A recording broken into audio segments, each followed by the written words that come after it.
नमस्कार, आप देख रहे हैं किरण भारत टीवी लाइव और मैं क्षितिज राज। बेतिया से बड़ी खबर। बिहार विधानसभा आम निर्वाचन 2025 को लेकर जिला अधिकारी सह जिला निर्वाचन पदाधिकारी धर्मेंद्र कुमार ने रविवार की शाम प्रेस वार्ता कर बताया कि जिले में मतदान की सभी तैयारियां पूरी कर ली गई है। डीएम ने कहा कि शांतिपूर्ण, निष्पक्ष और भयमुक्त मतदान कराना प्रशासन की सर्वोच्च प्राथमिकता है। उन्होंने बताया कि सभी मतदान कर्मियों की तैनाती, सामग्री वितरण केंद्रों की व्यवस्था और सुरक्षा बलों की ड्यूटी सुनिश्चित कर दी गई है। डीएम ने जिले वासियों से अपील की कि लोकतंत्र के इस महापर्व में निर्भय होकर मतदान करें और अपनी सहभागिता से चुनाव को सफल बनाए। शुरुआत में तो पहले तो धन्यवाद आप लोग को कि आप लोगों ने इतना शॉर्ट इंटरवल पे सब लोग आए यहाँ पे।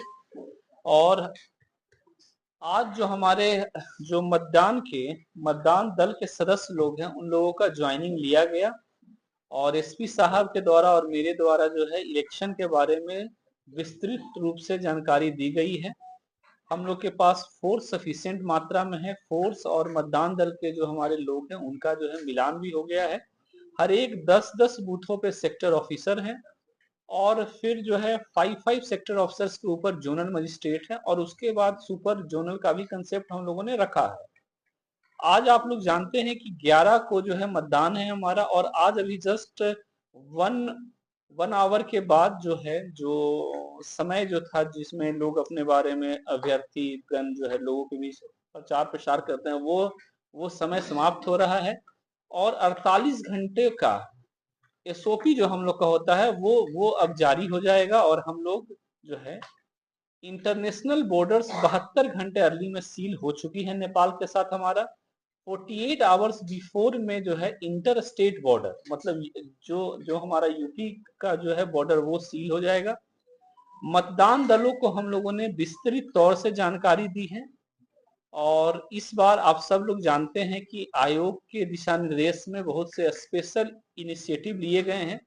उसमें एक महत्वपूर्ण अवयव होगा कि जितने पीठासीन अधिकारी हैं उनके फोन में मोबाइल एप्लीकेशन एक रहेगा। मोबाइल एप्लीकेशन आज इंस्टॉल हो गया है। सुबह में कल जब लोग ईवीएम लेने के लिए आएंगे तो लॉगिन भी कर लिया जाएगा उनका और जब वो लोग मतदान स्थल पे जाएंगे मतलब बूथ पे हमारे जाएंगे तो फिर अराइवल रिपोर्ट भी पीआरओ एप्लीकेशन के माध्यम से ही हम लोग लेंगे। ये जिला में लगभग 2000 से ऊपर जो हमारे बूथ्स हैं उन पे सीएपीएफ की प्रतिनियुक्ति 100% हम लोग के द्वारा की गई है। जो हमेशा कंप्लेन रहता है कि संवेदनशील बूथ्स का बड़ी लिस्ट जो प्रत्याशी है उनके द्वारा हम लोगों को समर्पित किया जाता है, उसी को देखते हुए हमारे पास सीएपीएफ पर्याप्त मात्रा में उपलब्ध था।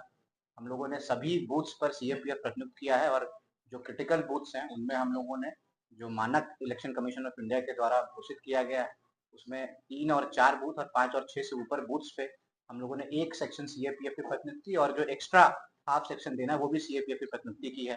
साथ ही साथ जो हमारा स्टेट पुलिस फोर्स है जिनको हम लोग आपको पेट्रोलिंग में लगाते हैं उनमें से भी कुछ पदाधिकारियों को हमने अलग से भी बूथ्स पे आपको प्रतिनियुक्त कर दिया है ताकि फुल प्रूफ सिक्योरिटी जो बूथ की होनी चाहिए वो मेंटेन रहे। और जैसा कि आपको जिला पदाधिकारी महोदय ने बताया जो वॉलंटियर्स हैं वो लोग भी वहाँ पे मौजूद रहेंगे ताकि पारदर्शिता से वोटिंग होती रहे और हम लोगों के द्वारा वहाँ पे होमगार्ड्स, ट्रेनी कांस्टेबल्स, चौकीदार इनकी भी प्रतिनियुक्ति की गई है जो क्यूइंग कराएंगे और साथ ही साथ अगर ऐसी कोई समस्या उत्पन्न होगी तो उसमें भी जो वॉलंटियर्स हैं उनको सहायता प्रदान करेंगे।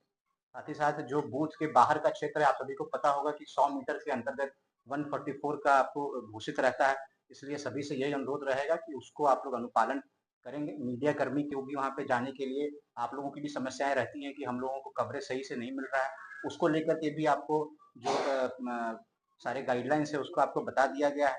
और मोबाइल के बारे में भी एक बहुत महत्वपूर्ण चीज़ है, जो मोबाइल का जो एंट्री है वो इलेक्शन कमीशन ऑफ इंडिया के द्वारा अलाउ किया गया है लेकिन अंदर ले जाना अलाउड नहीं है। बाहर में आप लेकर के जाएं, बाहर में आप वोट देने के बाद अपना सेल्फी जो कर सकते हैं उन सब चीज़ों वो सब अलाउड है, बट अंदर आप लोगों को ईवीएम का फोटो ये सब लेना जो भी पब्लिक है वो जा रहे हैं वो सब अलाउड नहीं है।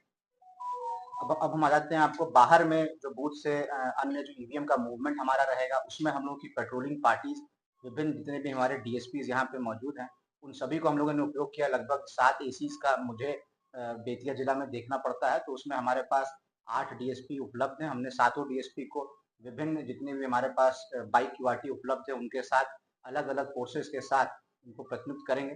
वो निरंतर 11 तारीख की सुबह से वहाँ भ्रमणशील रहेंगे। हमारा जो एफएसटी टीम है उसको भी वो सीएपीएफ से वो पूरे तरह से आपको प्रतिनियुक्त है। सीएपीएफ उनके साथ निरंतर हम लोग छापेमारी करके जो भी हम लोगों को सूचनाएं प्राप्त होंगी, चाहे वो आपको अवैध शराब से संबंधित हो या अवैध गैस का जो मूवमेंट रहता है, जो वोटरों को बरगलाने के लिए यूज किया जाता है प्रत्याशियों के द्वारा, उस पर भी हम लोग निरंतर कार्रवाई कर रहे हैं। आज से भी हम लोग कार्रवाई कर रहे हैं। साथ ही साथ एक महत्वपूर्ण सूचना की 24 घंटे से 48 घंटे के बीच में जितने भी बाहरी क्षेत्र के लोग यहाँ पर अपना चुनाव प्रचार करने हेतु आए रहते हैं, उन सबको यह दिशा निर्देश प्राप्त रहता है कि आप लोगों को भी, अगर आप वहाँ के वोटर्स नहीं है तो आप लोग वहाँ से निकल जाएं। तो आपके थ्रू में हमारे होटल्स, लॉजेस जिनका चेकिंग है वो भी हम लोग आज रात्रि से उसको स्टार्ट करा देंगे। तो जितने भी लोग मुझे सुन पा रहे हैं जो यहाँ पे आए अपने किसी कार्य से यहाँ पे चुनाव प्रचार में आए हुए थे, अब ईसीआई के जो D-48 का जो एसओपी है उसका अनुपालन आपको करना है। आप लोग अपने अपने घरों पे चले जाइए। जो वोटर्स यहाँ के हैं वो यहाँ पे वोट करने के लिए हमेशा पूरे पारदर्शिता से और हमारे प्रेजेंस एकदम भयमुक्त होकर वो आपको वोट कर सकते हैं।